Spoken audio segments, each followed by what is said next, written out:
guys, and welcome back to another edition of the Wrestling Stoop with the legend himself, Bob Roop. And of course, as always, I am your co-host, Ray Russell, riding along with you on this excursion, as this week we head off to the Wild West in the old Funk family Amarillo territory.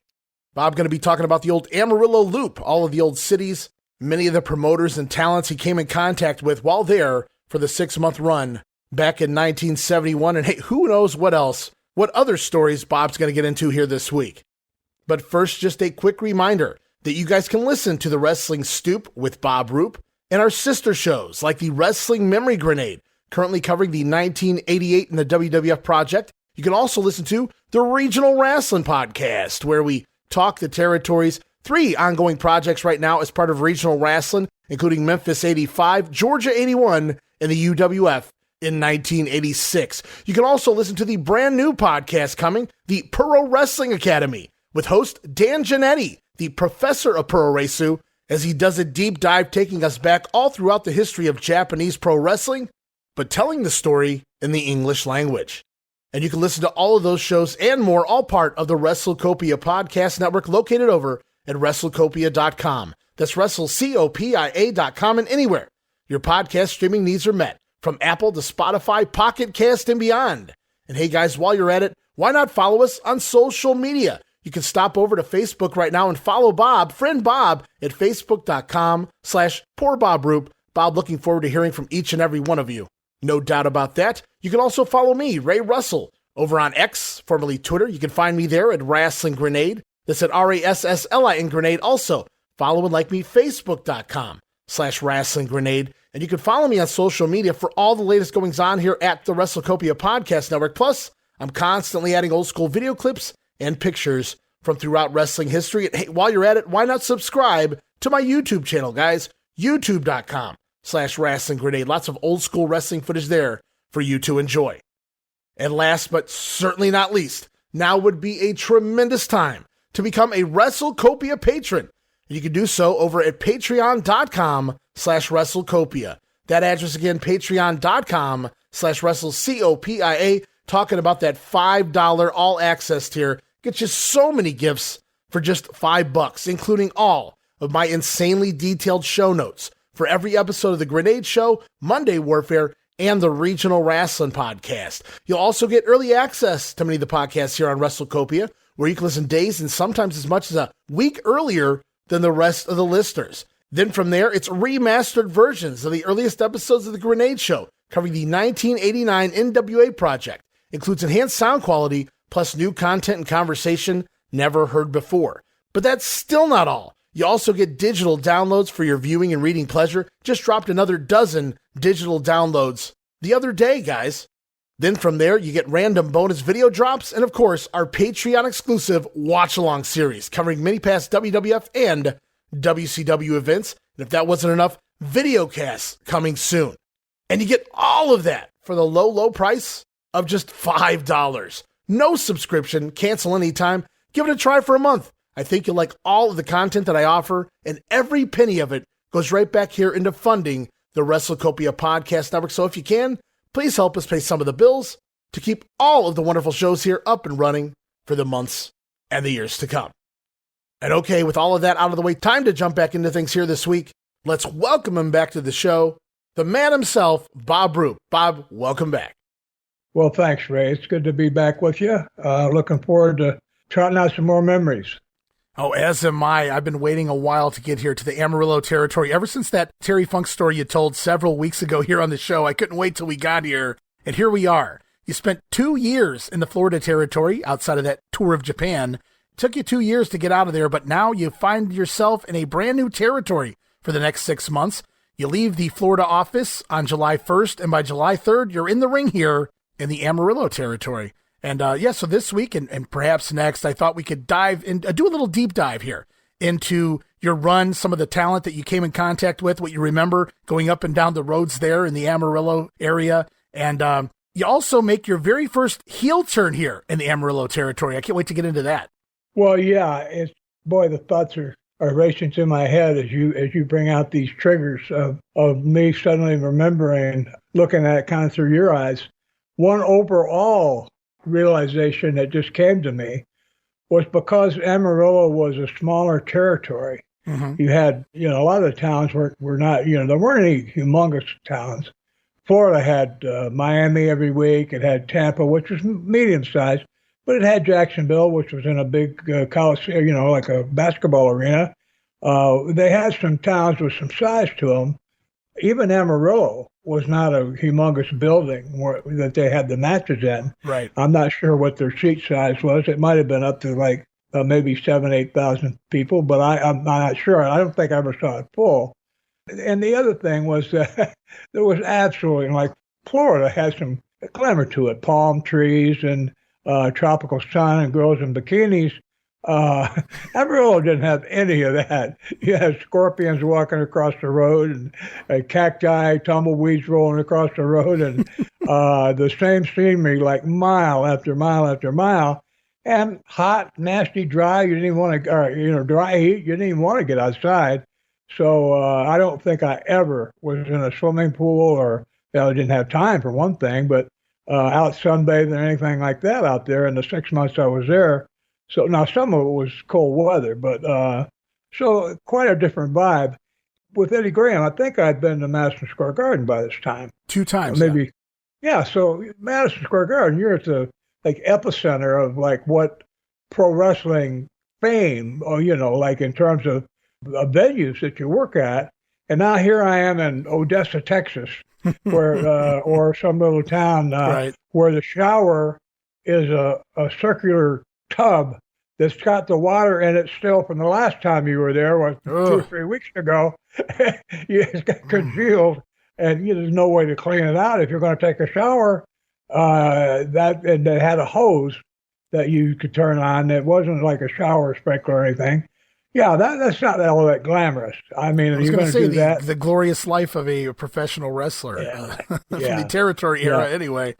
So, yeah, but another thing is this territory specifically was a 7-day-a-week territory, no days off. So you did indeed spend a ton of time on the road. Yeah, and that was another part of it, too. Just to sort of let everybody know or make it clear that a lot of my attitude and about that, you and I were talking earlier, and I said that my memories aren't as lucid and clear as they were for some other times. But at that time in my personal life, there was a lot going on that wrestling actually at times, even with doing, on the road all the time in the car all the time, it was secondary to my personal life. I had a marriage that was on the rocks, and I had a girlfriend, and about 3 months after I got there, my wife and son came out to Amarillo. So I've got my girlfriend and my wife in the same town. I mean, you talk about looking like an idiot, or feeling like one now. But I wanted to see my son. I couldn't get back to working those 7 days a week. I couldn't get back to Tampa, and I love and still do love my son dearly. Uh-huh. And so I wanted to see him. So I went ahead and brought him out, somehow thinking that I could make it work. And of course, there's no way I could. My emotional and psychological, I'm not saying they were unstable, but they were certainly being stressed at that time. So the wrestling part of it wasn't number one. That wasn't the number one focus in my life. I was trying to hold it together emotionally. Yeah. And not, I mean, I wasn't going to go to pieces, but I don't want to, even though my wife and I weren't going to be able to make the marriage, I didn't want to hurt her any more than I had to. I mean, just rejecting someone from a marriage is painful enough. I didn't want to, I didn't want her to know about my girlfriend, of course, because, that would hurt her even worse. And the fact that I'm admitting it makes it very plain that I'm aware that a lot of people out there might say, well, gee, Bob, you were a real scumbag back then. Maybe you still are. Well, you're telling the story here on the show, so it's not like you're hiding anything. But also, I was going to say, compared to what some of the other guys out there were doing, at least, it was a little more credible of a human being than some of the other shady things going on. Yeah, well, I will be, I didn't fool around on either one of those. I mean, I was fooling around on my wife with the other, but my wife and I were we weren't divorced, but we might as well have been. We were no longer. I get it. We're no longer intimate or anything like that. Yeah. So I don't want to pry too deep into your personal life, Bob, unless you're comfortable with discussing it. That's not something that I was going to try to trot out here on the show, but I do appreciate you explaining where your mind was as you make that move from Florida to Amarillo. Would you say that maybe this was to some degree helpful, though? Maybe it helped you figure things out, or do you regret? Yes. Okay, that's cool. Yeah, I was just curious. Yeah. You had a lot of time to think doing all those miles on the road, I suppose. You mentioned to me earlier that you had purchased a vehicle while you were there in Amarillo, or at least you had it when you got there in Amarillo, and so you didn't get to travel a lot with the other boys. Now, clearly you did in that great Terry Funk story you told several weeks ago, but you said so you regret it to a degree because you didn't really get to know a lot of the guys that were regulars down there because you didn't really ride with anybody. Of course, you had your girl with you sometimes. Maybe she made a trip here or there with you, but really you were driving around a lot. Were you by yourself, or was there a specific person you rode with? No, I was by myself most of the time. Okay. And that was fine because I didn't know anybody out there that well. And when I turned heel, I don't think I knew any of the heels very well. Okay. So it just didn't come up.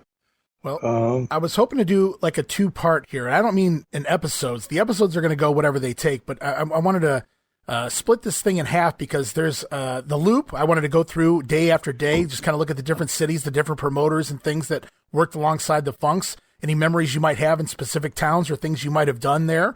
Your favorite town and your least favorite town, maybe why. And I wanted to run through that. There's actually a website online. I'm sorry I don't have the link in front of me right now, but I took a few sentences here from Dory Funk Jr. wrote about a weekly trip, what it would be like in the Amarillo territory. And I grabbed a few sentences here and there from Dory's comments, and I wanted to share them here and see if they jogged your memory or what you remember about the road or anything in between. And then, of course, also we're going to touch on so many of the stars here that you encountered, as well as, some of the matches you encountered while you were here in the Amarillo territory as well. Sounds good.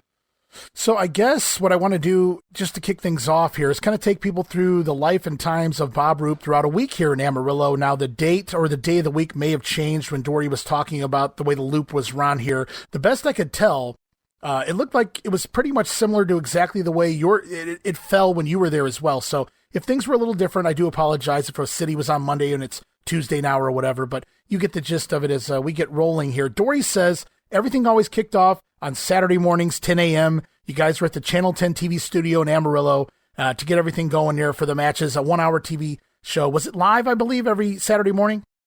It was taped. I don't know if it showed live or played live or not. They made a tape because the reason that we had to go, or somebody had to go to Albuquerque on Sunday, was to get the tape down there by noon. And of course, there had to be a tape. Whether it played live in Amarillo, I'm sorry, I don't know. Okay, well, the main reason I was asking you that was I wanted you to talk a little bit about the bicycling of the tape here, which it just sounds insane in today's world. But back then, they had one tape of the show, and there was somebody in charge of driving from city to city to get that tape to the next show in time for it to air the following day on TV. And like you said, it was at Albuquerque was on Sundays, and we'll talk about that in just a minute as well. So I just thought the craziness of it, the territory era back then, there's somebody literally driving the tape from town to town in order to get this one single tape of the show, hoping that it doesn't break, I guess, to play each day in specific cities. That's crazy.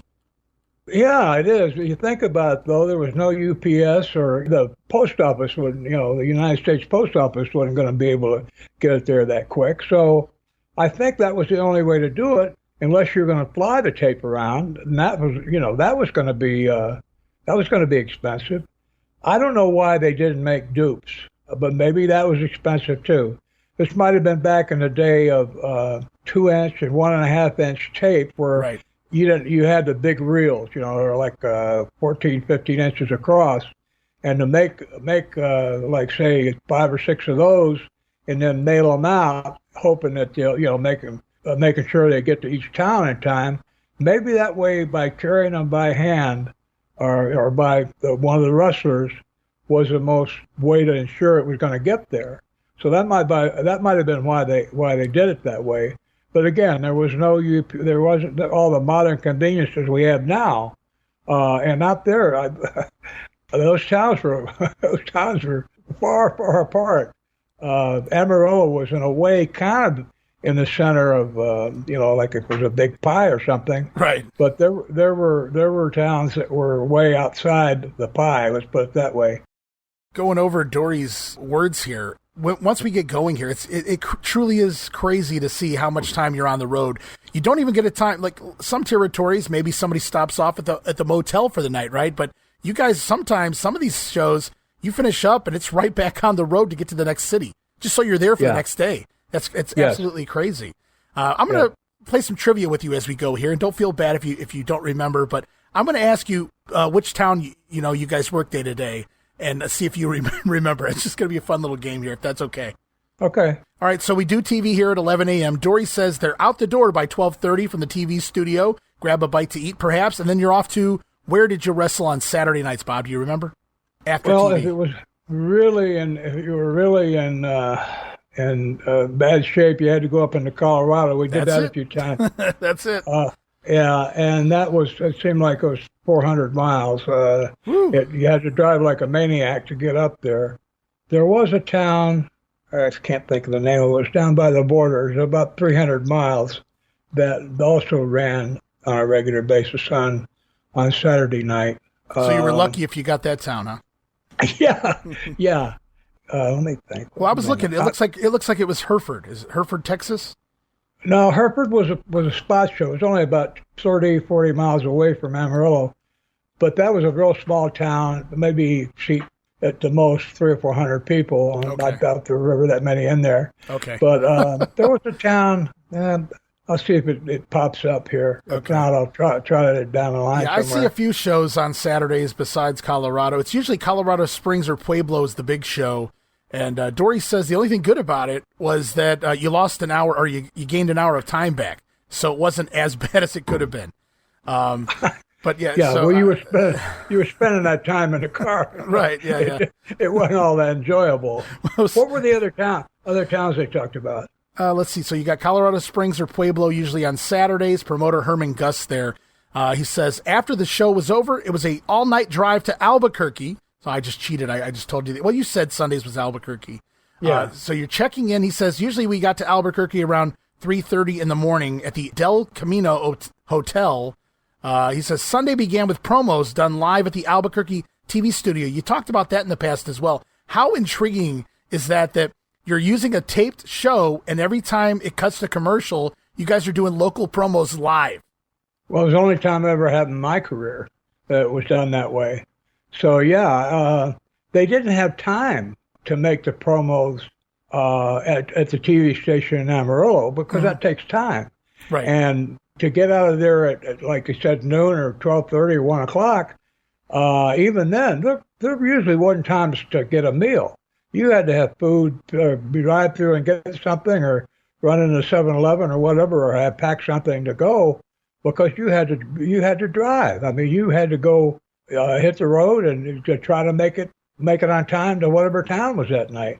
As best as you can remember, and I don't expect a great detail here, but you guys show up and you're going to do live promos here, and they give you 30 seconds, 60 seconds. I don't know how long per person gets a promo here, but you guys, that's it. It's live. You got to make it work. Yeah, and usually the promoter, Mike London, was the one that held the microphone, and I don't remember specifically what questions he asked. I guess he knew what the matches were, and he would say, well, what are you going to do against your opponent tonight, and blah, blah, blah. And, we're all together there in the Babyfaces and NEOs are all together there in the studio. And I don't even remember the technicians and the people running the cameras and all that, but we were kind of isolated. There wasn't a lot of people around, so. But yeah, that's the way it went. It was strange. I mean, I never did anywhere else. Even in foreign countries, didn't do it that way. So. It's funny you mentioned Mike London as the promoter here in Albuquerque at the Civic Auditorium, because Dory Funk Jr. writes a funny story here. I just want to run it. I thought you might get a kick out of this one. He says, Mike London was the promoter, and he ran a tight 90-minute show. The building was often sold out. He says, a lady at the concession stand once charged Mike London's daughter for a cup of ice. And from that day forward, Mike London never had an intermission again. Hence the tight 90-minute show. He says, can you imagine how much that 50-cent cup of ice cost those people? So Mike London not screwing around. So he has an intermission, and his daughter, the promoter has a daughter. She wants a cup of ice. It's hot. We're in the Amarillo territory, right? And they charge her 50 cents. Well, that pisses London off, and never again does he have an intermission. They will never make money again on concessions. Unbelievable. I love it. I know. Yeah.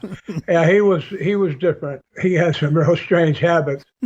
I still love that story, though. Oh, yeah, that's a great one.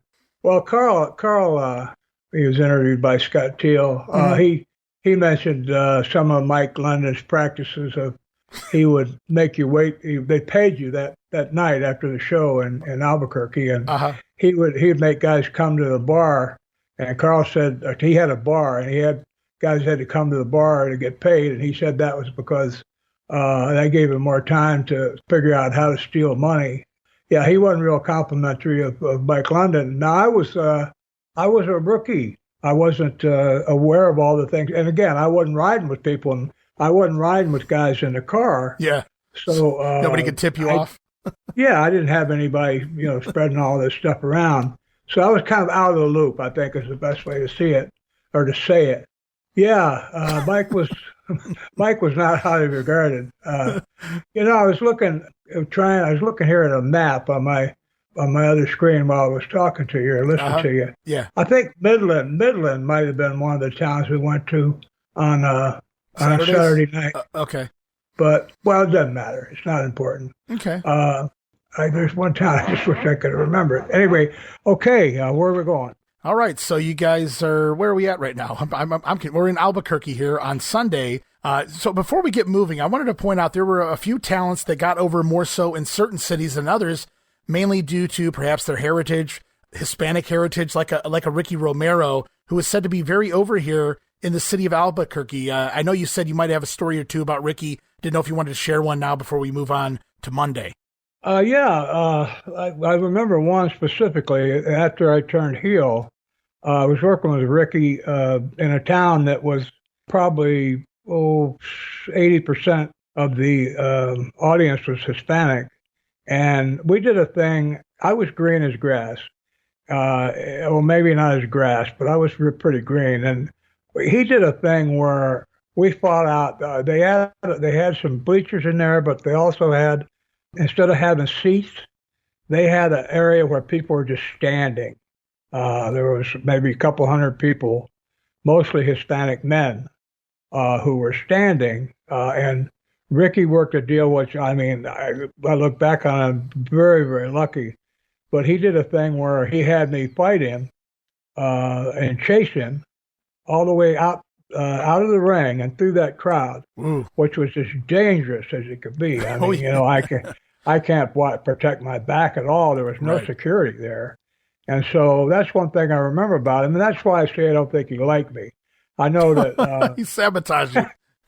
Well, I don't know why. I didn't give him any reason. I didn't disrespect him. I had a lot of regard for veterans. I didn't call him sir, but I was deferential, and I never blustered and threw my weight around like I was. I never took advantage of my amateur background. And it had no bearing. But Ricky was a good talent. He drew money. He was nice looking, athletic looking, a mature man, and his boys followed in his footsteps and made careers for themselves. So yeah, he was. I give him as a talent. I give him high marks. I don't know him enough personally to have any comments about that. For some reason, we just didn't hit it off. And, I don't always say it's the other person's fault. It could be something lacking on my part in terms of perhaps some kind of sensitivity or whatever. But I certainly never meant to offend anybody. But, we're in this together. Why are you going to offend another member of your cast? Where they're going to try to step all over your lines if they can. So, well, you mentioned Ricky Romero. His sons followed in his footsteps. Maybe some people out there confused. Wait, I don't remember any famous Romeros. Well, that's because most of them went under the name Youngblood. Of course, Jay being the most popular, Jay Youngblood, but also his son, Rick Jr., worked a little bit in the business, but Mark and Chris as well. So But Jay Youngblood probably had the most notoriety in the 1980s before he passed away fairly young himself. But yeah, Ricky Romero was definitely a top draw down there. As we continue on the road here, you're leaving Albuquerque and you're off to where for Monday, Bob? El Paso. That is correct. I would also accept Abilene because sometimes you guys would do split crews. Yes. El Paso, if you were extremely lucky. If you weren't, that story I told, or another one of our podcasts about the car with Cherry Funk and Buck Robley, we were coming back from El Paso because we had to come back to to Amarillo because we were booked in Abilene the next night. So, I think it was 460 from El Paso back to Amarillo. And then it was another 300 to Abilene. My God. So, you're living in your car. This is one of the things I really didn't like about that place. That was not my idea of when I talk about traveling. Traveling always suggests that eventually there's going to be some place you can stop and enjoy where you're at. And take in the sights or whatever, not going by it at 70 miles an hour. Right. So, I was going to say, you got to, for everybody out there wondering, this is what Dory said. He said, we leave Albuquerque after the show was over in Albuquerque, we would hit the road by 10 p.m. for the trip to El Paso. We would arrive in the town by 3 a.m. Now that's a 5-hour drive, and I'm not sure how many miles that is off the top of my head, but that's not doing 60, guys. I mean, that's a desert road. These guys were burning rubber, to say the least, to get from one town to the other as fast as they could. And it still took like 5 hours. So think about that. Yeah. And not everybody left the night before, because when you got to Albuquerque to do the TV, a lot of guys, if say you came back from Midland or someplace 300 miles on the other side of Albuquerque, you got home about 2 or 3 o'clock in the morning. And then you got up if you went to bed, you got up at 5 o'clock or 6 o'clock to go down to Albuquerque. So by the time you got there, I mean, you're a rag, and you had the show that night. So what are you going to do? You got to work there at night. Well, a lot of the guys got a room. So you've got a room, because you're going to go and lay down and, take a nap or whatever. So you're checked in. If you leave that night, when you get to El Paso, you got to get a room there. So a lot of the guys would go ahead and just stay, and they'd go to El Paso on Monday. They wouldn't go Sunday night. And I remember staying at a motel there many times and driving the next day during the day, because then you could work in El Paso, and you could go ahead if you were booked in Odessa, or say if the next town was Odessa, hypothetically, whatever the next town was, you could drive there that night and get a room. That way you could spend all day the next day resting and stay in the room, and you could be there that night, get a good night's sleep, and then that was one day. I did the miles one time, and between Saturday afternoon and Monday night, 1,760 miles. Wow, the vehicle's going to take a hit on that. That's halfway across the country. Wouldn't want to pay for that Uber ride. If you're going from Michigan to California, that's halfway. Wow. And you're halfway to California, and that's just around in this little circle you're going around. Yeah, you talk about brutal. Oh my God. Here in Dory's story, I see the reason why they took off that night to get to El Paso. He says we would arrive in El Paso around 3 a.m. and then go across the border, the infamous Noa Noa Club, and they would have beer there, tequila, scotch, he says, and whatever else. So by 6 a.m., though, they're back across the border in El Paso. I talked to you just very briefly off air about this, and you said, yeah, we did that a few times, and you told me that you once crossed the border with Andre the Giant and midget wrestler Darling Dagmar. What a sight that had to be. Do you have any memories of doing this, crossing the border and going to bars in from El Paso to Mexico overnight? Yeah, for some reason, I can't remember why, it seems like we walked across, and because I just remember we were going through a big portal type thing with Andre, and we're spread out kind of in a line, and Andre at one end and Dagmar at the other. And I thought, I wish I got a picture of it. But, where were camera phones back then? Exactly. You think that, this is just typical situation. It'll come up again or whatever. But yeah, the Mexican side of the border was fun. For one thing, things are a lot cheaper. The reason this one bar was so popular was because it was safe. That you could go in there, you didn't have to worry about, it wasn't like a local hangout. It might have been, but they had made some kind of accommodations, or the wrestlers were such good business, for them, that they made sure that they weren't going to be, made to feel uncomfortable or unwelcome by, say, getting stabbed or something while you were in there. So, yeah, and it was nice because you could also, and Mexico was relatively safe. I usually had somebody with me. But I remember going shopping at night. Place would be open at midnight. A lot of tourists around. You could go in and shop for whatever, and I always enjoyed the haggling. You try to argue a guy down, and finally you have to leave the store, and you're walking out the front door, and he comes back to you with another offer, and so you say no to that one. You head on down the sidewalk. You get about 20 feet away. You get down 20 feet away. He meets you coming and says, "Okay, I'll take $1 more off, senor." Wow. And that was always kind of fun. That's pretty cool. I just want to be clear here. I don't want to be naive. No passports involved in this, I would have to imagine. Just kind of walking across the border? Yeah. I'm not sure why. I don't remember. I definitely didn't have a passport, but I don't remember ever even having to sign a, I know the typical, believe me, I went through, many foreign borders and walked through a few too, but I don't remember having to go through customs there. Okay. It might have been that it just was. Well, this is not the first story that's out there from, the Amarillo territory guys, heading down to Mexico for these party bars and things like that. It all sounded a little questionable to begin with. So I wasn't shocked when you said no passport. It just sounds like you kind of snuck across the border and back, whether you realized it or not, Bob. That's kind of what you were doing anyway. Perhaps. But, there's another, it just comes to me as we were talking, that another attraction of the bar was that in Mexico, or being in Mexico in total, was that we weren't known down there. I don't think the TV went into Mexico. Mm-hmm. So we could go in these places, and Andre, of course, is going to be in. Darling Dagmar, of course, are going to be recognized. But even then, people didn't, not like Andre in Japan. Andre would attract 100 people by the time he walked 10 feet out in public. I don't remember that in Japan or in Mexico. I don't remember, people just running from everywhere to come over and probably see what they were seeing was real.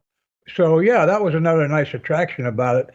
In a way, you had some privacy where you're trying to wind down and think about it. Now, even though it's Monday, Saturday night you were in the car all day. Sunday you were in the car the first half of the day, and you had a little time to rest on Sunday afternoon. Then Monday, you were in a car for 4, 5, 6 hours. Now, if you've got the trip for the next day, if you're going to Odessa, it wasn't that far. So you can have a night to have some fun, because the next day you only have to be in the car for a couple, 3 hours. So that was one of the attractions of it. You could relax. Right. Well, Dory had another fun story here in regards to crossing the border. He says, after the show in El Paso, we were back across the border for more good times. Sometimes it was too good for our own good. One night, J.J. Dillon, Carl von Steiger, and a couple others spent the night in a Juarez jail. They say Steiger urinated on stage at the club in Noa Noa. Also stated that Gorgeous George Jr. is said one night to have smuggled a hooker out of Juarez and into El Paso in the trunk of his car. So fun times to be had there at Noa Noa Club, huh? Wow. Well, that's a little extreme. I don't remember. Again, I was in a different place. I would go, I would be with some of the boys in there, but right. I don't know if I was too square or, I'm not saying that being in a business, let's put it this way. If you're in the wrestling business for, say, 15 years, you're a lot more conservative when you start than you are after you've been in it for 15 years. Right. After 15 years, you've seen probably everything there is to see. because guys will, the business just provides it. Guys are always trying to outdo each other to who can be the most. We talked about Chris Colt, guys who are just. We talked about Don Fargo, Sure. I mean, guys that just these characters that are trying. They're working hard to be characters that are so out there, dragging concrete blocks with your junk. I would love to go back in time and be the booker for Amarillo and book Chris Colt and Don Fargo to the territory just to see them cross the border down there to Mexico and see. They probably never make it back. I don't think. But no, I don't think you're considered square just because you didn't try to conceal a human being and cross border with them. So I think you're okay there, Bob. But I just thought that was a funny story. Now, while we're here still on Monday, before we move on, you already gave it away. Tomorrow's Odessa, so you're ahead of the game as far as the trivia quiz goes here. But no, you're fine. I'm happy. That's fine with me. But also, like I said, split shows here on Monday. Now, earlier, prior to you working here, I believe Abilene was Fridays. But by the time you got there, it was a split town. Some people went to El Paso, some went to Abilene. So I figure while we're here, we can get to that in just a minute. But first, briefly on El Paso, the local promoter there was actually Gory Guerrero. Was he promoting when you were there? Yes. Do Yeah. you have any memories of Gory or any of his kids running around or anything like that? I remember meeting Gory, but I was, again, in my own mind, I was very low on the pecking order because I wasn't, here's a guy who's been in business his whole life, and I'm basically not just a newcomer to pro wrestling, I'm a newcomer to show business too.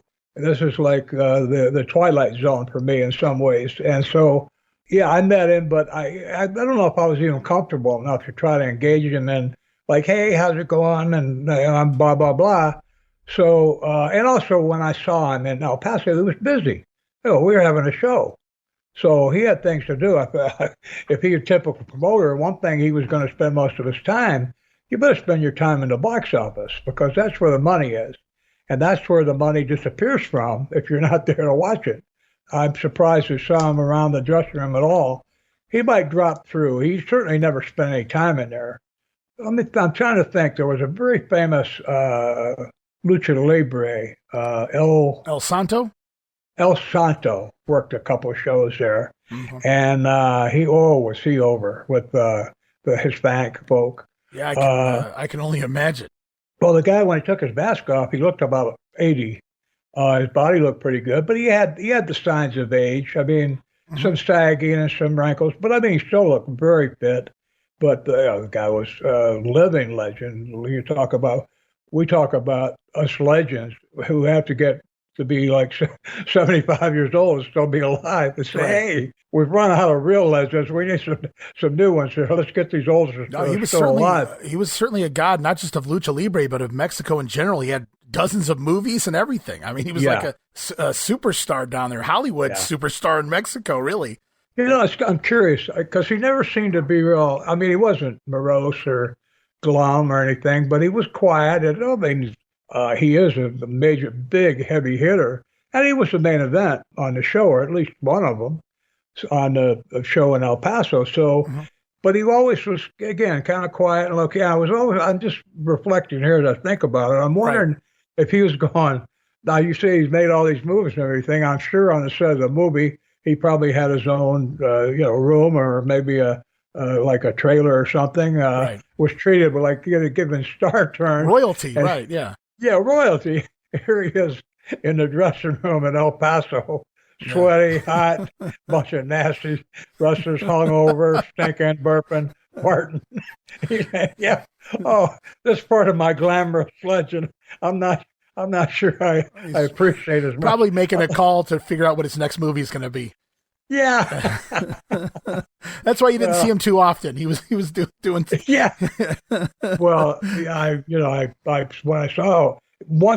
saw him work for like a guy who looked like an old man, he still had to move. Oh my God. Yeah.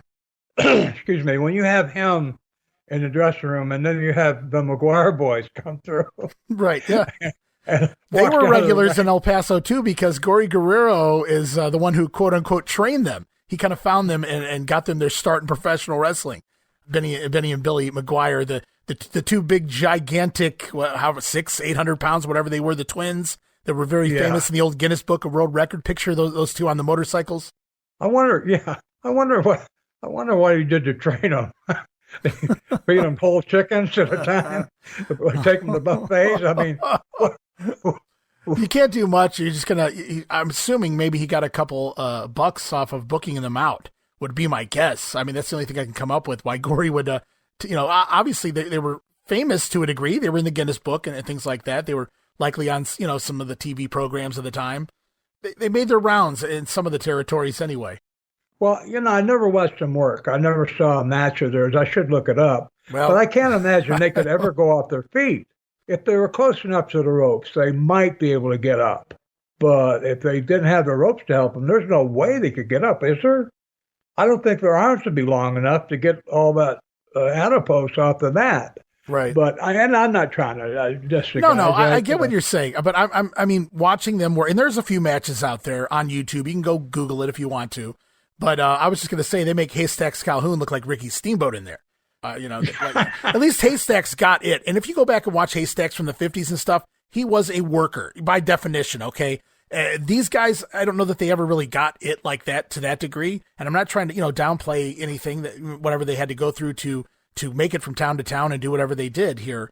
But again, Haystacks Calhoun was a pro wrestler. He was a gimmick, but he was a pro wrestler versus these two. I think they were just kind of showbiz, so to speak. Showbiz. And that's basically what they were booked off of. But I thought it was funny. You mentioned them in El Paso specifically, and that would have been mostly where they appeared down here, especially at this point in time. This had to be very early in their career. Well, they would be an attraction, like you say, showbiz, but they would be an attraction if fans could just now, all the big guys, usually they did the splash for a finish. Right. Or at least at some time they did it in their careers. It had to be hard on the knees and elbows. I don't know if they could do it for 20 years, but I imagine that fans would say, well, if we could just get the killer Karl Kox down and have one of these guys fall on him, even fall on him backwards, it's certainly probably going to cripple him. Yeah. And that's what we'd like to see. So, yeah, we'll go watch them. Maybe they'll trip and fall. Even if these guys are all faking it, we hope they'll trip and fall on Kox and break both his legs. Now, young naive me, when I first heard that Gory Guerrero was the one that trained them, I said, I'm thinking of the Guerreros, right? And all the great work they did in the ring. And you go look at the little bit that exists of Gory's work in the ring. And you ask yourself, what the hell did Gory, what could he teach them? Like you asked me, what did he teach them? What could Gory Guerrero teach them? But, as I got older, I realized only didn't have to teach them a whole lot. It wasn't about that. Right. Yeah. So, but I just, I wanted to throw that out there while you dropped their names there. It totally made sense. And El Santo, there were certain people that did appear in El Paso that didn't really wrestle the entire circuit. And those were some of the names. No. Yeah, definitely. El Santo, never saw him anywhere else. But, it's kind of nice to see someone who's part of wrestling history. I mean, he was around, 30 or 40 years before I ever got in the business. So, it's nice. He's like, he is the legend that, millions of people saw this guy, maybe multi-millions. Do you remember if Black Gordman or Goliath were there when you were working in 71?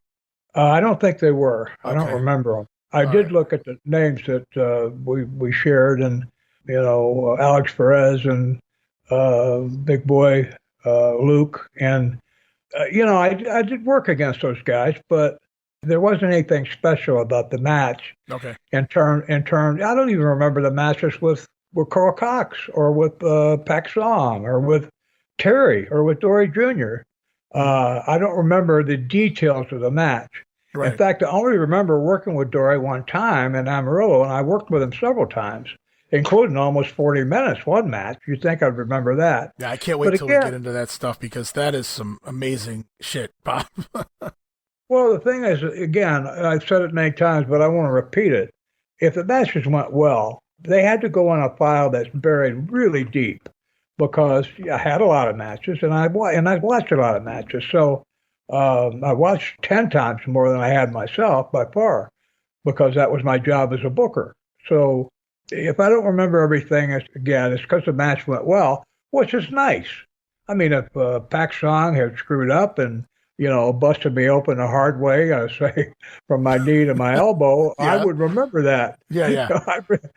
But, it didn't happen. Everything apparently went okay. Now, being with Junior, Dory Jr., obviously, or with Senior, or with Terry, with You those got to work guys. them all. Well, but the thing is, I had them to help me in a match. Right. Do you think I led the match with Dory Jr.? Even if I was a heel? No. I'll tell you what, I bet if you tried, you probably wouldn't have been there 6 months. Well, yeah, there's no way. And for context, guys, Dory Jr. is about 2 years into his world title run at this point, too. Yes. Well, he would be able to tell by just maybe the look on my face or the way my left hand was pointing what I had in mind. And by the time I went to make my move, he'd be somewhere else.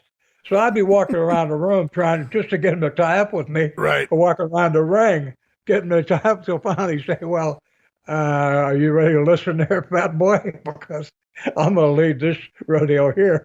I know I can have a good match leading. Right. I'm not sure what you might produce. So I think we'll do it my way. And of course, we talked about it in the past.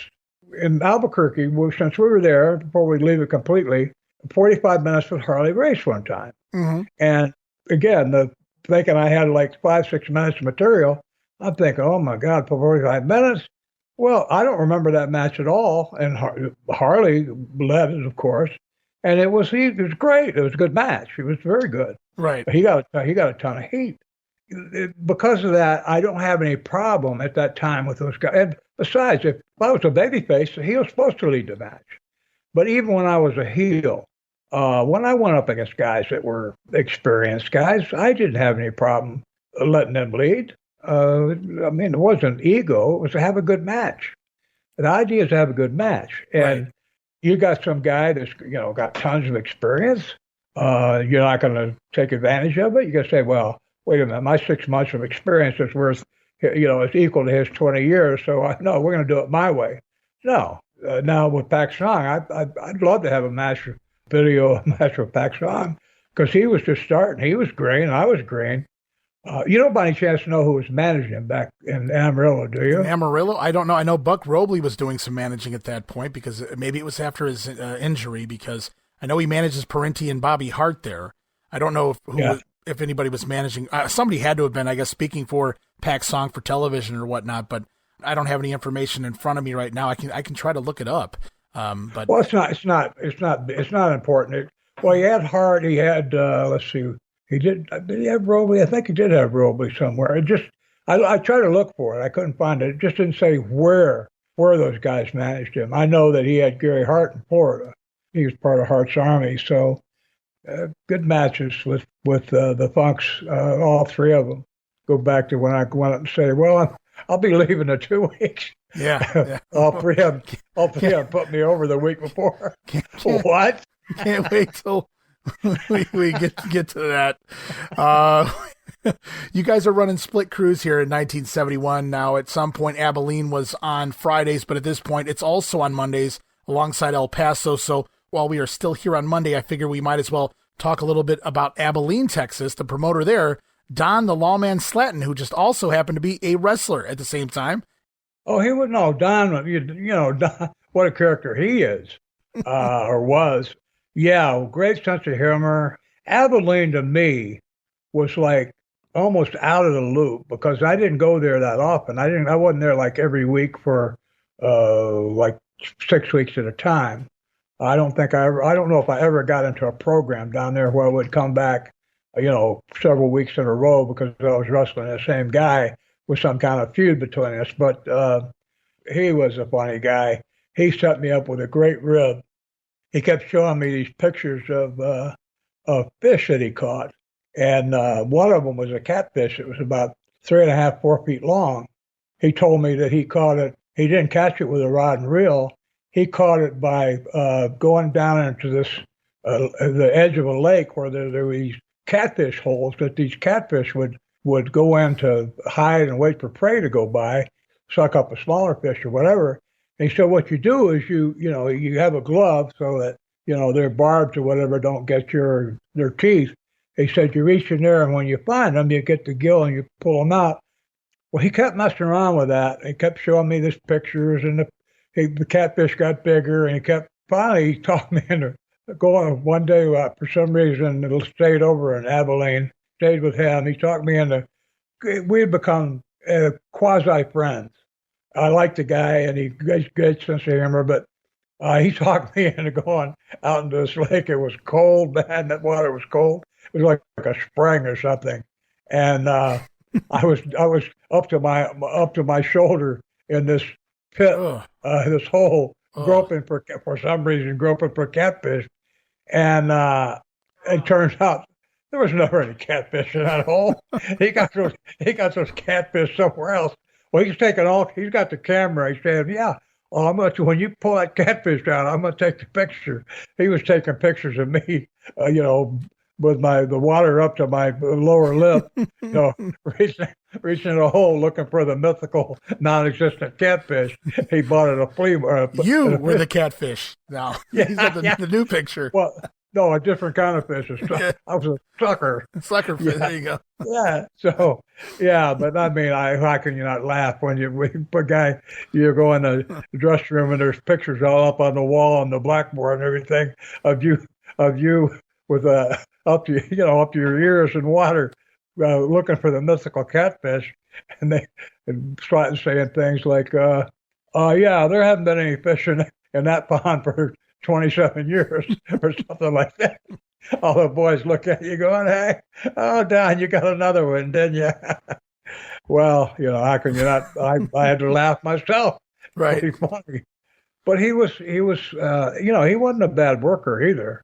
He could work, and I don't know if I ever worked with him, but I don't remember his matches being stinkeroos, because I would remember them. Mm-hmm. The ones that were just absolutely, totally embarrassing. I kind of remember those. I'd like to forget them, but I can't sometimes.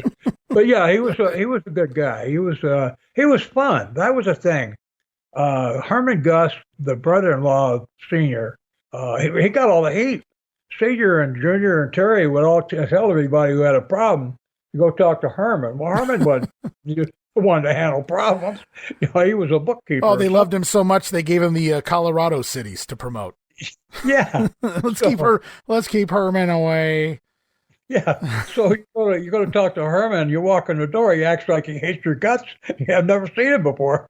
He looked like he just caught you with his wife or something. And so yeah, it was a lot of fun talking to him.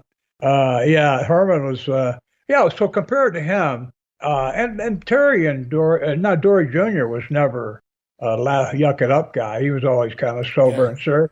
And nothing against him. That's just the way he is. You're kidding me, Dory. And Senior and Terry were the cut-ups, but you don't have time. You're on the road. How much time you got in the dressing room to have fun and cut up and all that? You don't. Well, you're too tired most of the time. So, and it's business to a degree. I'm sure. Yeah, you guys are getting in there and trying to get the hell out of there.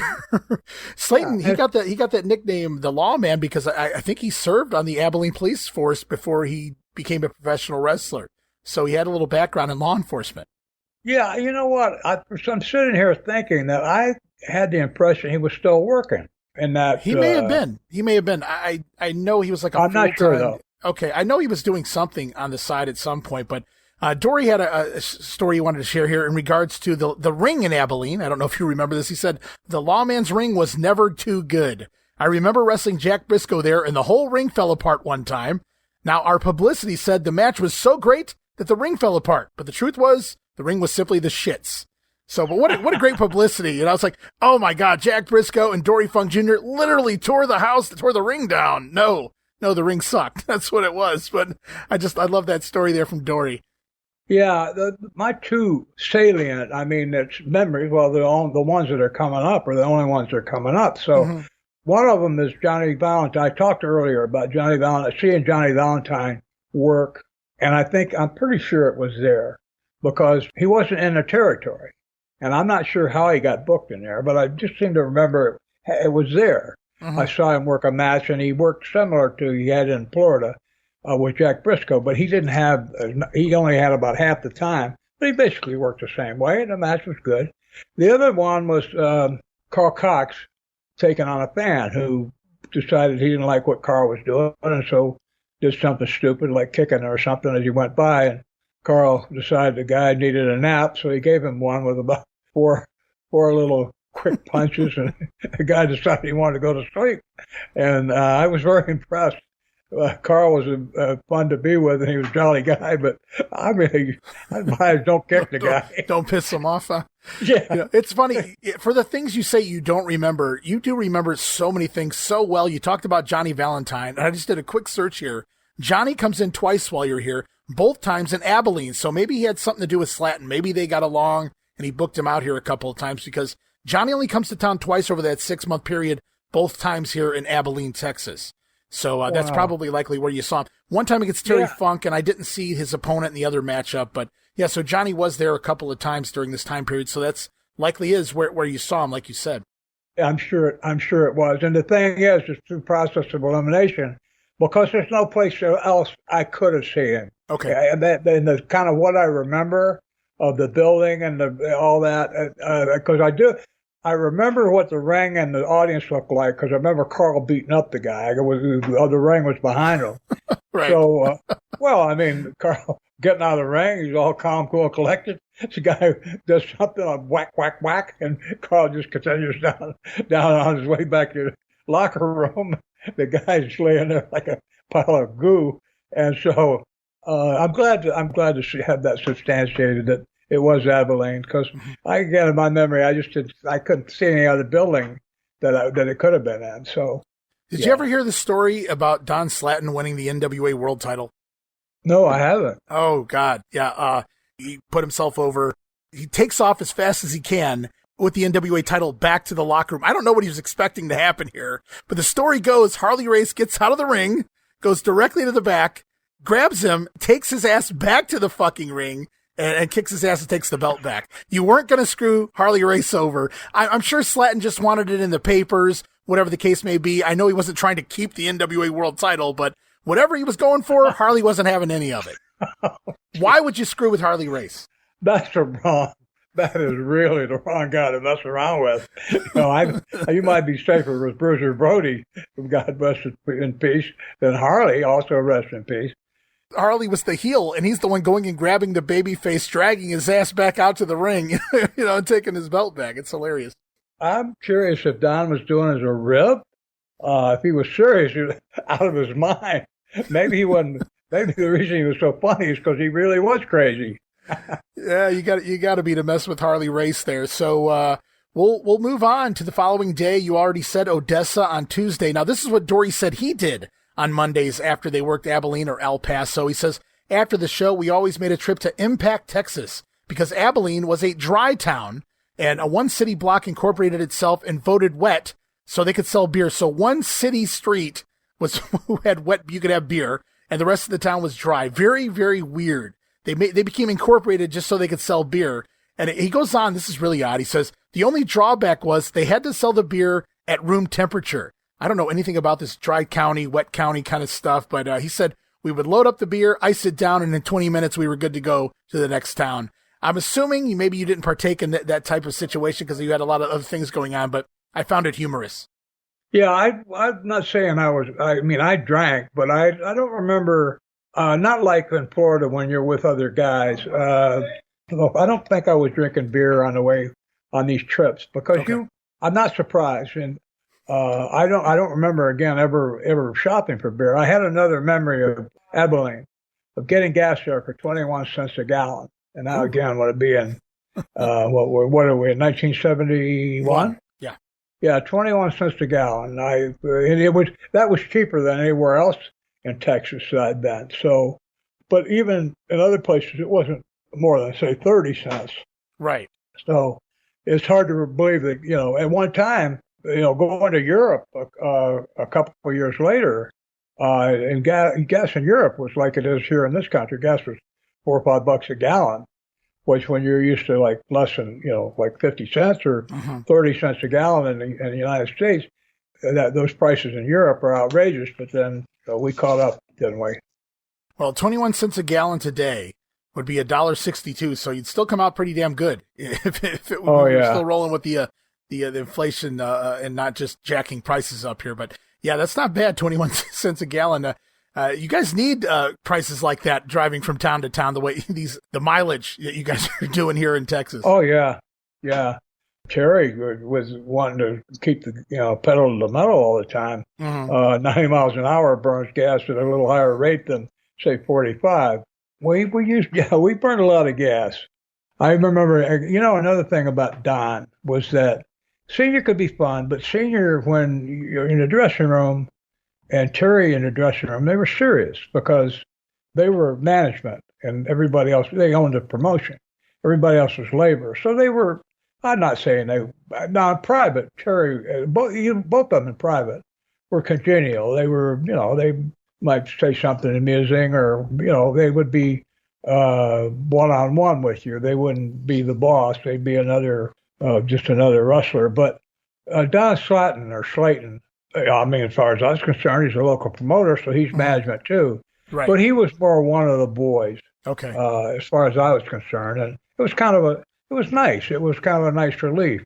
Not that you're going to take advantage of it, but I was having this still in my mode of rank and based on experience and longevity and pecking order, and I still felt myself way down the pecking order compared with all these other guys who've been around 3 or 4 or 5 or 10 times longer than I had. So it was nice to have someone like Don who, in order to rib somebody like he did me, you have to gain their confidence. That's what a con man does. That's why it's called confidence man. He gains your confidence before he screws you. So at least all he was after was a laugh. He wasn't after my pocketbook. So right. I don't hold it against him. That's good. Right. Yeah. Yeah. It's harmless if they're not ripping you off, I guess, in one way or shape or form. Yeah. Well, absolutely. The thing is, even if you make a lot of people laughing at you, at least they're laughing, rather than, nobody was saying, well, okay, you're a laughing stock now, get out of the dressing room, your career's over. I mean, it wasn't like that. It actually made me more like one of the boys. And it also depended on how I took it. If I got mad and went and slapped him or beat him up or something, then, I come across as a total jerk. And there were guys that were like that. They didn't have a sense of humor, wouldn't take being kidded or being ribbed. Yeah. And you didn't want to be around people like that because you got to watch, where here we are on the road with somebody like 10 hours a day, 4 days a week, and you can't joke and make fun of them or try to pretend. A big thing in the car was to pick on somebody and try to make them mad, especially when they're rookies, and make them mad where they get ready. All right, stop the car. We're going to fight. You son of a bitch. You stop the car. I'm going to kill you. Yeah, I've heard those stories. Oh, yeah. And they realize, what, we're just kidding. What is your problem? Oh, what? You got a horrible attitude. What is your problem? And I'm telling you, thank God I was never foolish enough to fall for that. I don't know. Right. They might have been afraid to rib me that way. Maybe thinking, well, they knew already I was stretching people because Graham had me doing it, not just in the Snake Pit Sportatorium. I remember taking on 5 guys in Tampa one night in the ring. Right. So guys would say, well, we know this guy can handle himself, and maybe me too.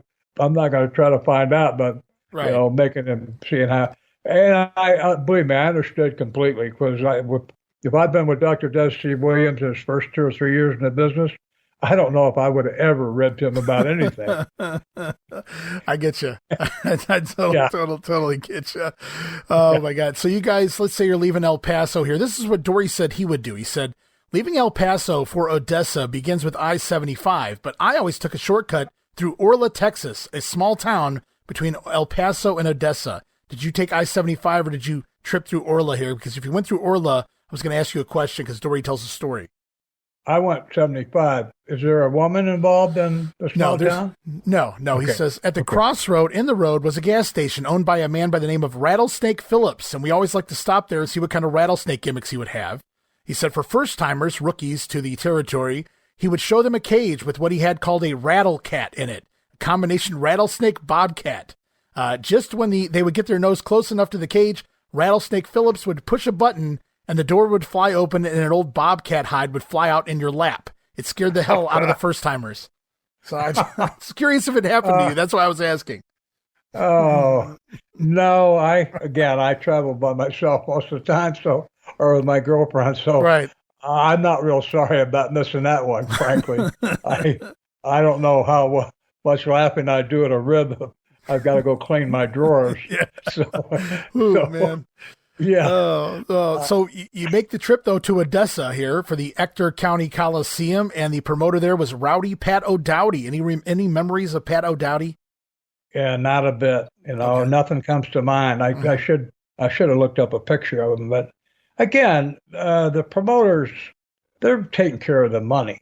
I remember when I promoted shows, what I was doing.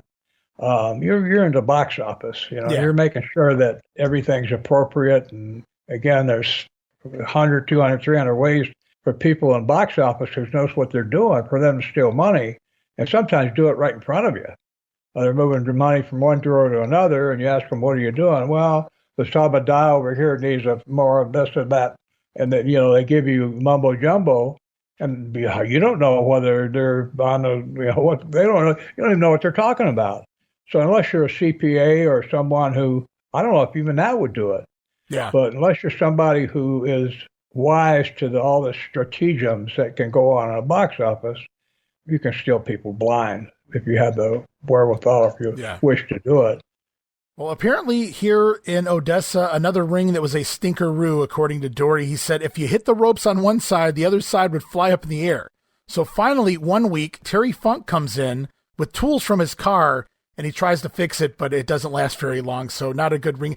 Do you remember, I don't mean this specific ring, but do you remember certain cities or certain towns in your career anywhere where you hated to go simply because of the ring, whether it was too hard, like concrete, or you were afraid that it might fall apart at any minute? I don't remember specific places, but occasionally there would be buildings that had rings, like some arenas or coliseums or indoor places. But a lot of times they were boxing rings. And boxing rings and wrestling rings are completely different. A boxing ring is usually made out of metal, or if it is wood, it's firmly supported underneath. They want the footing to be completely stable. Say the McGuire Twins are jumping up and down on the boards. They don't want the ring rising and falling. They want it to remain solid, because when boxers are fighting, footwork is important. And if you put your foot down and the ring moves, well, it's going to throw you off. So a boxing ring has to be real solid. Yeah. Well, you're getting slammed by Andre the Giant or somebody on that ring, if you're foolish enough to call for it. It's different than when you're on a ring that has plenty of padding and has a nice spring in the middle, or somewhere to where it has give to it.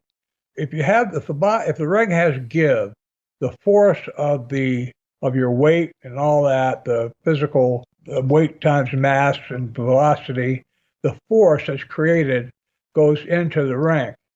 Without it, the force comes right back into your body. And that's where bones get broken, muscles get bruised, and ligaments get torn, and that kind of thing. So, but you know what? When guys are young and green, they don't care sometimes about what kind of ring it is. They're going to do the thing. I remember working with David Sammartino, Bruno's son, and for some reason, it wasn't because Bruno wasn't there. I mean, I don't know exactly why, but I had him slam me 6 times, and I think 2 of them I think I was trying to put him over as a strong. He was a well-built young guy. Yeah, I think as a teenager, he was dubbed the strongest teenager or something like that in the United States at one point. He was a power lifter or something. Okay, that's why then. I'm glad I don't remember that. I don't remember. I remember vaguely. I remember what his face looked like, but I know he had the strong gimmick. So I thought I would do different things, and it would always end up with him getting out of it by slamming me. 2 of them were in the ring. I remember it was a hard ring, and 4 of them were on the floor, I think. But again, I was young in the business, and I wanted the match to get over. And I kind of knew how, from my paratrooper training in the service, I kind of knew how to fall without hurting myself too bad. Now, say I didn't hurt myself too bad. Yeah. Both shoulders replaced. How well Well, that sounds like you really know what you're doing, Bob. So you're telling me you're not making a comeback then at this point, I guess. No, Okay. no. Well, you know what? Once they fix them, you actually could. Once they fix everything, it's like new. The bone and all the stuff that was messed up is gone. Right. Now you've got plastic or vinyl or Teflon or steel or whatever you've got in there. You've got a new joint. You could actually go back and do it if you wanted to. And we talked about Spaceman, Frank Hickey. Yeah. 84? Yeah, whatever it was. Yeah, into 1993. Spaceman Frank Hickey, yeah. Well, I've got 3 years before I qualify to try to match Frank. You do have to go watch that match if you want to call him working. I mean, there's the definition of work. It's it's subjective, I guess, as to what he does in that matchup. But yeah, he does appear. It was so cool to see him pop up there so late, in his life. But it was really funny. But so you don't have a whole lot about Odessa. So we will move on to the following day. And so far, you're 4 for 4 on days and cities, Bob. So you're doing a great job. And I'm going to give you a bonus. I'm going to give you 5 for 5 because Friday is spot shows. So you might guess a city or two, but you'll never get it right, I guess, per se. So we got Wednesday and Thursday left. So you leave Odessa, and Wednesday you're off to Lubbock. Close enough. I'll give it to you. I'm going to give it to you. Lubbock. Yeah. Lubbock. I wasn't even close. Well, I was close enough. You got Lubbock, that's right. Most of it, Lubbock. Yeah. There's no Lubbock anywhere in the country. No city named Well, Lubbock. I wouldn't say that. There's all sorts of weird ass cities, but yeah. Yeah, Lubbock. Am I right? Yeah, you're right. I said I'll give it to you. Absolutely. Yeah, Lubbock. Okay, good. Yeah. It says Wednesdays in Lubbock, Texas, working for Nick Roberts, who was the father of the future Baby Doll, the valet of the 1980s, Nicola Roberts. But Nick Roberts here, a promoter in the city of Lubbock. I have no memories of him or the town. Okay. You didn't even know how to pronounce the name, so I totally get it. Yeah. Obviously, it really. Well, it seemed like we worked in like a small college gym or something. Maybe I'm wrong there, but it was a nicer building, and it seemed like I remember that it was nicer surroundings. It wasn't old and musty and dirty and like some of the places, especially as spot shows. They had showers and all the amenities. But again, nothing. What happened in Lubbock? While you're thinking, I'll read you a story Dory told about Lubbock. I love it. It's classic Carney Pro Wrestling, by the way. Okay. He says, one night in Lubbock, the show started and the Coliseum lights went out.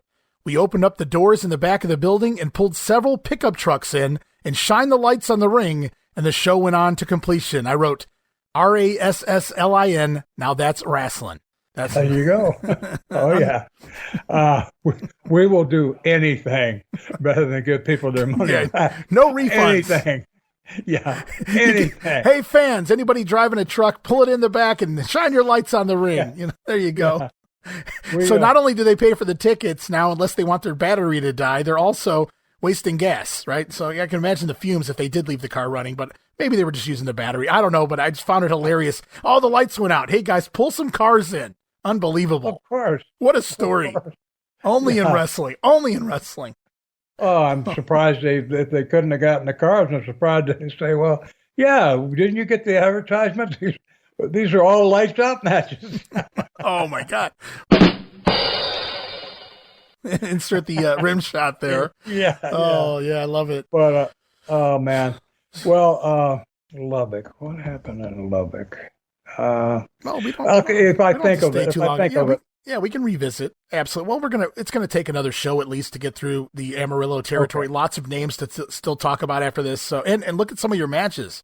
So if you come up with anything, we always got next week as well. But you leave Lubbock and you head off Thursday to. Let's see. Amarillo on Thursday? Amarillo on Thursday. That's it. Okay. Yeah. I should have known it. I thought it was Friday, but yeah, that makes sense because Lubbock is closer to Amarillo. Okay, Amarillo. Yeah, I had it all the time. This is the big town. This is the main city, if you will, of the territory. This is where your TV's out of on Saturdays, and you guys are making the round trip from Lubbock back to Amarillo. Dory says was about a 100-mile drive. Now that's not too bad. No, not at all. Yeah, getting home from there was not terribly onerous. I mean, you got home before the middle of like the middle of the morning. I was going to say, sounds like you would probably get a good night's sleep, maybe some time with the family if you have one. So it's not glorious by any means, but it's something more than some of these other towns where you're driving all night just to get to the next city. Right. Yeah, I don't even remember the dressing room in Amarillo. I don't remember the building that much. One memory I have is Dory Funk Sr. was wrestling in a match. He went down in his boots and his tights, and he had a Holiday Inn around his neck, like Buddy Rogers was having a towel, but Buddy'd have a robe or two, with it. Right. And I remember thinking at the time, why would you take a Holiday Inn down the ring, advertising you stole a towel from Holiday Inn? But they didn't care. He was advertising the Holiday Inn. Of course they didn't care. Well, I guess. I hope they were paying him something because I was going to say they probably gave him a free room for stealing the towel. Hey, I put it on TV, guys. Could have been. But funny, I don't remember being around Amarillo because you weren't on the road. I don't remember a whole lot of what was going on. I do remember wrestling Dory Funk Jr. in Amarillo, which I think it was a title match, maybe not. But again, that was an honor, but I was too inexperienced to really appreciate it because the setting was so different from Madison Square Garden or Miami or St. Louis, or it was so different. And I'm wrong in saying this, but it seemed to me like it was like the minor leagues in a sense, because it wasn't cosmopolitan at all. And also, some of the towns were horrible. The place where no shower, right. You had to go outside to take a leak. So I think there might have been an outhouse or something if you needed to do any more than that. You have that place the night before. I don't care if you're maybe you're in Madison Square Garden the next night. If the one the night before is part of the territory, well, that territory doesn't look all that great. I don't care if you got a garden or not. But yeah, by having been to those other places and also the monotony, you talk about the monotony of the road, because there was nothing to see. Now, Florida could get monotonous too. Palm trees there's a lot of pine trees in Florida alongside the highways. But even if in tropical parts, it can be monotonous too. But at least there's a variety of things, and there's some green. There's green stuff out there. Right. When it's hot out there in the Amarillo area, South Texas, wow, everything's darker. It's brown, dried out. Like I say, tarantulas crossing the roads, and monotonous. Well, I get it wasn't the most glamorous of territories, but it was truly rich in wrestling history, at least through the Funk's time period there anyway. Yes. So we can look back on it fondly, but maybe the guys making the trips, they can remember it a little differently, and I get why. When you can't shower and it's 100 plus degrees, and you're rolling up and down these roads with nothing to do, nothing to see, no internet, no cell phones, none of that stuff either to keep you entertained. Right. Yeah. Right. So I totally get you. And I would imagine certain areas, the radio probably wasn't even coming in very well because you're so many hours in between any big cities. Exactly. And to qualify what I said, I would look at it completely different today. Going in there as an experienced wrestler, if I had gone in there later in my career, I would have considered it just as valuable as the Madison Square Garden or anybody else, because it's the wrestling part that counts. It's not the building. Yeah. It's what goes on in the ring. That's what we're talking about. We're talking about wrestling. We're not talking about going on a tour. We could talk about going on a tour of all the great cathedrals in Europe, but that's not what we're talking about. We're talking about wrestling. So, yeah, the fact that there was one world champion while I was there and one in waiting, a world champion in waiting that I was working with in matches one-on-one early in his career, that, of course, has to now what tremendous significance it has. I'm honored that I had that opportunity. Again, at the time, I just didn't appreciate it, mainly because I didn't understand the business, the history of the business at all. I told I had some other things on my mind, but I look at that now, man, working with Psycho Negro, Song, all kinds of different people. The Funks, Harley Race, another world champion. I mean, I was blessed to be there to get to work with all those guys, because that went into me developing into the talent or lack of talent or whatever. What I did develop into, all those matches and those associations had something to do with it. So yeah, think about now. Cyclone stayed out there for 8 years, and obviously he liked that. He was making money. He didn't mind the road. Maybe where he started, maybe it was much worse. Wherever he started, it was much worse. He wasn't making much money, and maybe he had longer trips and he had to go on a bus or something. But for me, again, I wanted to travel. And that was another thing. I didn't want to travel, even Florida. I'd want to stay in Florida forever, because you see the same thing over and over and over again. My lack of appreciation is due to my own peculiarities, or I don't want to say lack of anything, but I just wasn't looking at it like I could have been. Yeah, I gotcha. Looking at it now, I'm full of appreciation for everything that happened out there, because it's part of who I am right now. Well, so I'm grateful. Very cool. I was reading here, Dory Jr. basically answers the question I asked you earlier, if the TV was live when you guys wrestled on Saturday mornings in Amarillo, and apparently it was not. He said it would air later in the afternoon, so just wanted to get that out there for anybody who was listening and wanting to take a little notes of their own mental notes anyway. But on Thursdays, you're back in Amarillo. You're back, quote-unquote, home here in Amarillo at the sports arena, the big city, sometimes promoted by Jerry Kozak. And Jerry and Nick Kozak, they were longtime Texas wrestlers, promoters, referees. I know you said you didn't really ride around with these guys or have a whole lot to do with them, but do you remember anything about the Kozaks? No. Fair enough. I looked at pictures of them today, and I never rode in a car with them, had a beer with them or anything. So nice guys. I mean, they seem very athletic, clean cut, nice looking, pleasant, be around.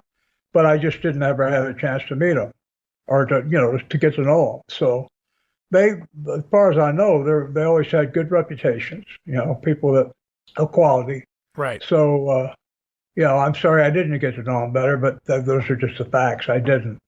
Oh, yeah, no problem. Well, you did get to know a few people while you were there. You told the story last week of meeting, or at least getting to know a little better one, Killer Karl Kox. And I thought now would be as good a time as any if you have a Killer Karl Kox story you'd like to share.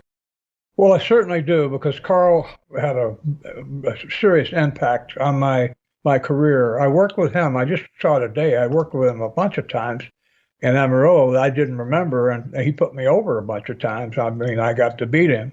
And, you're talking a guy that at the time was a top star in Australia, one of the hottest, biggest draws they had over there. So, he put me over and made me look like $1 million.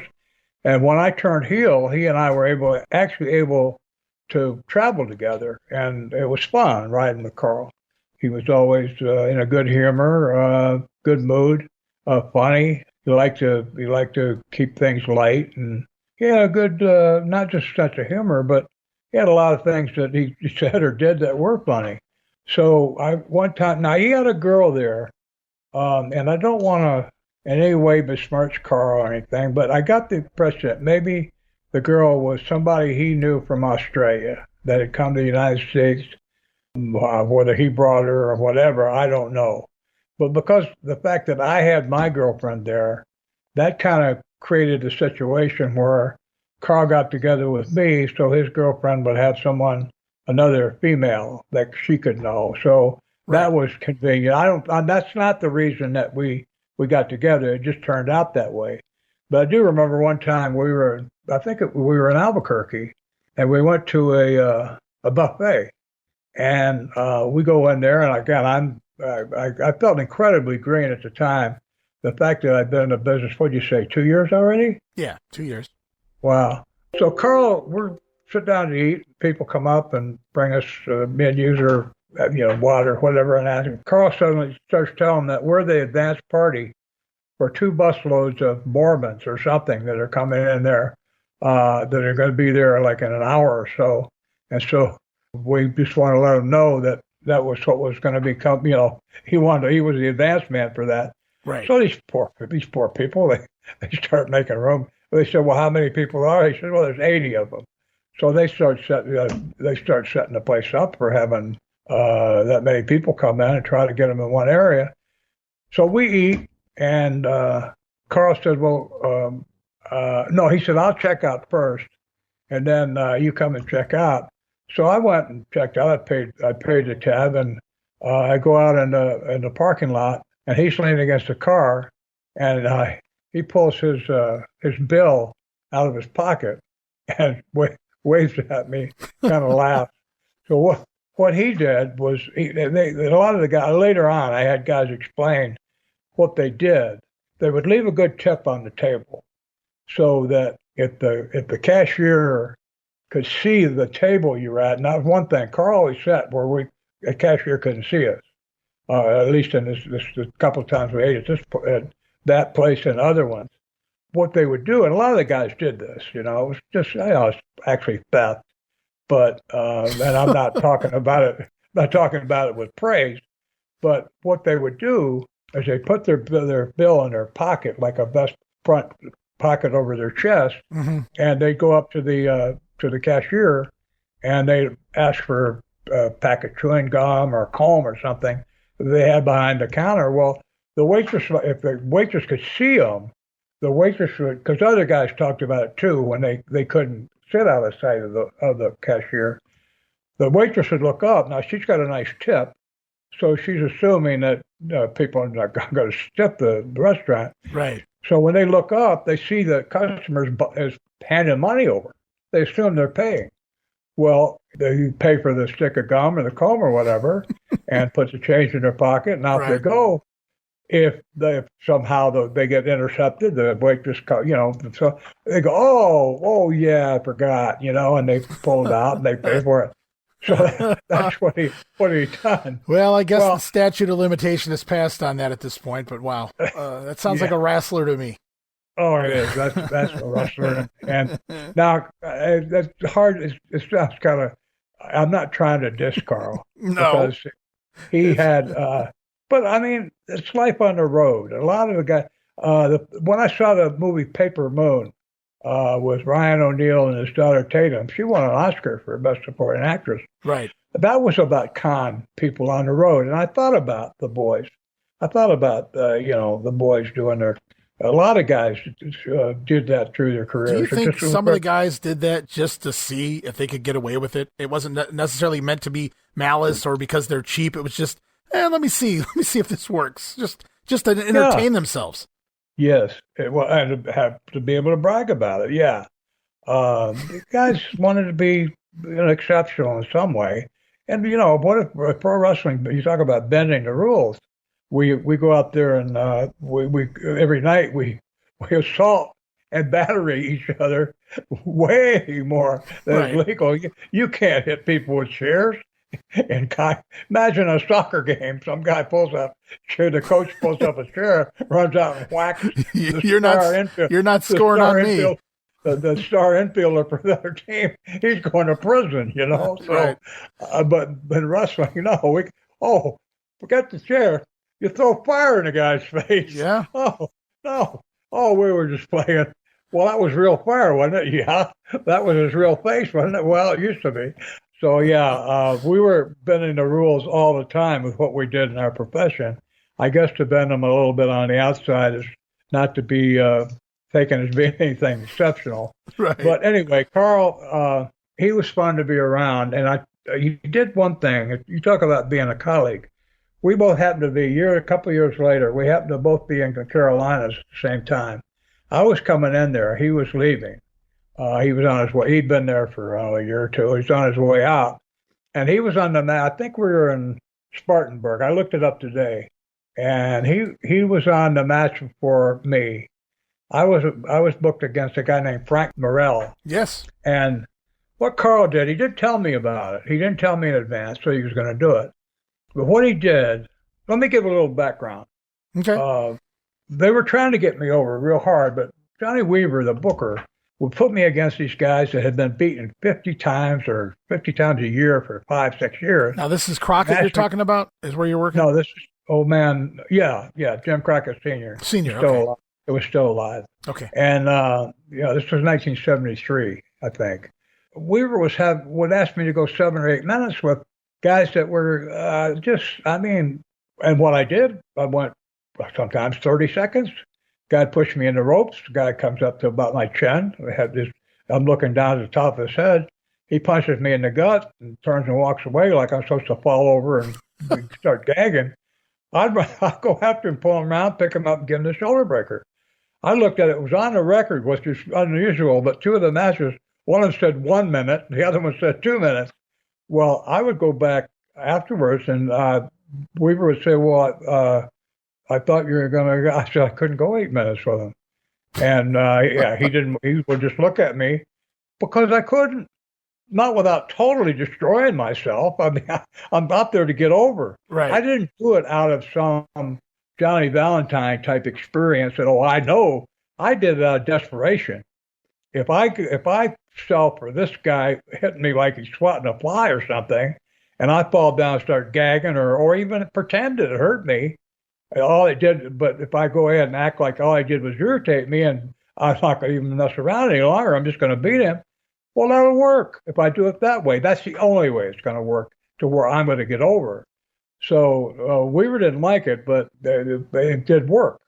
So he had to put up with it. Well, with Karl, it was another one. Now, Frank Morrell was a pretty good talent, although he'd been beat to death too. But over in Charlotte, because he had 3 talents a night, you could beat a guy in one of those circuits.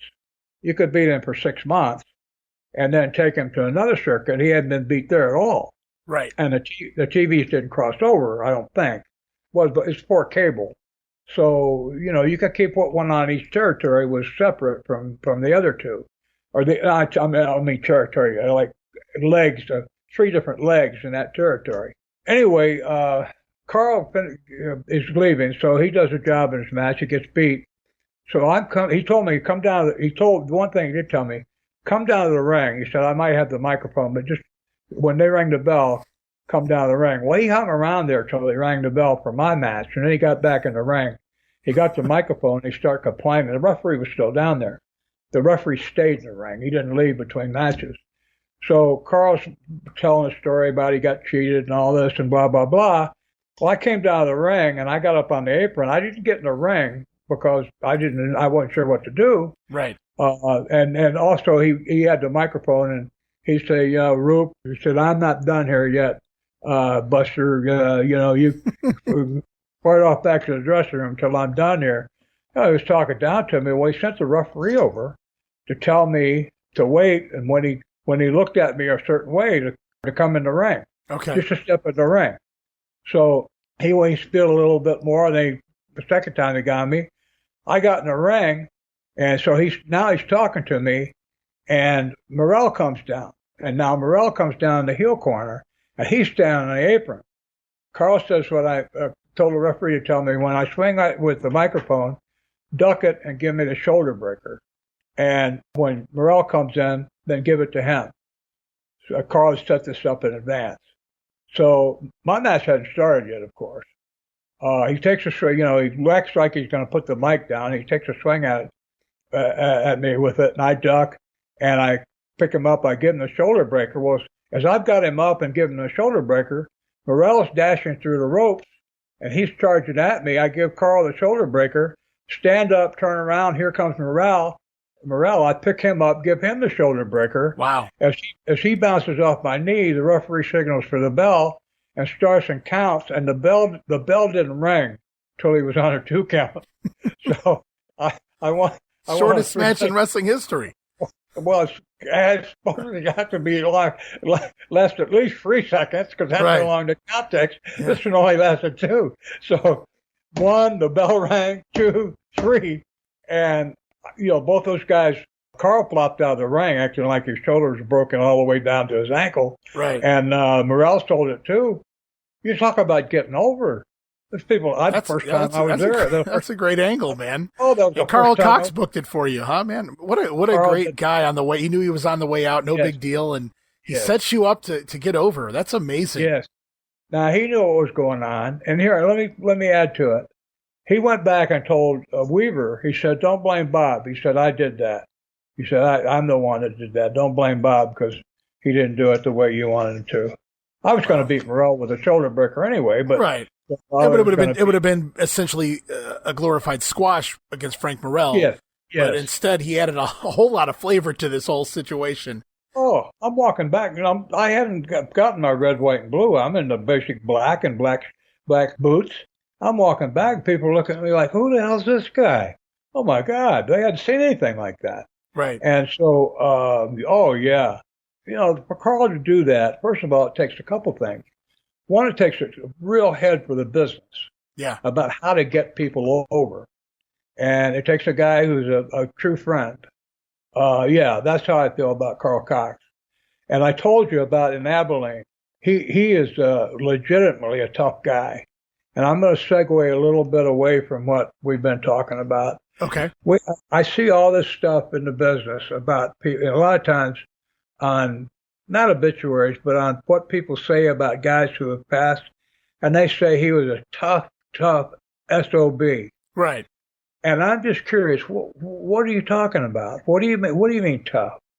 If you're talking about he was able to go down the road and be on the road for 350 days a year for 20 years and not go crazy and not lose his family and maybe his kids were able to go to school, graduate from college, maybe he's tough because that takes a lot of discipline. Yeah, absolutely. If you're talking about tough beating somebody up, what are you talking about? Who'd he beat up? None of these guys got in a tough man contest. I'm not talking about me at all. It has nothing to do with me. Right. Where does the toughness come from? First of all, stories and legends, man. Unless you're really, really an egregious, I don't know how you can beat up another wrestler and be one of the boys, unless they really got it coming. Now, we talked about with JYD a while back. I made sure that was private. Nobody else saw it. Just me. And right. I didn't, other boys, I didn't want him to interfere. I didn't want to see it either. I didn't want it to demean Lex Luger anymore, and he needed to be. No, but that story's been out there a long time, though, so it's out there. But, so the point I want to make, and I'm building up to something. Okay. What Karl Kox did when he left the business, and here's another thing. I just found this out in the last couple of days. I've been reading a book by Scott Teal called The Wrestling Archive Project. And one of the people he talks about, he's one of the few people who has an interview with Karl Kox. I've been reading about it, and one of the things that Karl did, the reason that he quit the business was because he had a new family and he had a couple of kids that he didn't want to.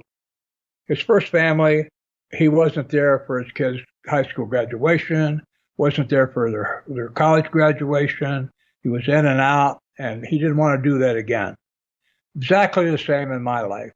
That young child I was talking about coming out to Amarillo when through most of his life I wasn't there for him, and I was wrestling. And so when my wife Molly and I, when we decided to have children, I retired because I didn't want to be on the road again.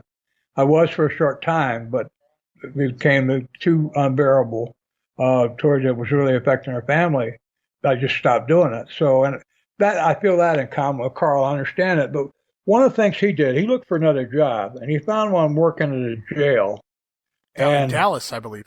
Yeah, and I just want to read. He worked in the sheriff's department in Dallas. He worked there from 1982 to 1994 because he said they were 12 and a half years. And he was 51 years old at the time he took the job because he was born in 1931. And I'm going to read. He said, I retired from the sheriff's department in 94 after 12 and a half years to working in the jail, handling all them damned idiots. You know, Scott, it's funny. All the blacks in jail, they all knew me. Yeah, I used to watch you wrestle on TV, Killer Karl Kox. Yeah, it's funny. Now I'm watching you. They loved it. I'd say, do you know why you're wearing white and I'm wearing blue? No, why's that, man? Because I haven't been caught yet. They'd laugh like hell. I'm not sitting here blowing my own whistle, but I have more respect than anybody that worked in that jail. They have trouble in the other jails, they call me. I just walk in and start jacking with those guys. We'd have near riot situations. I'd just get all the troublemakers out. Okay, man, come with me.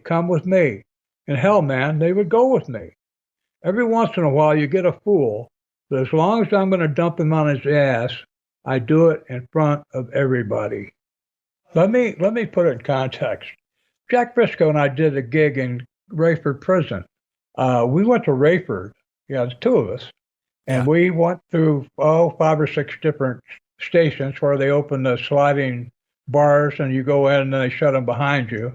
And you walk down a little hallway, and there's another one that opens and shuts. We went through about 5 or 6 of those to get into the gymnasium where there was a ring.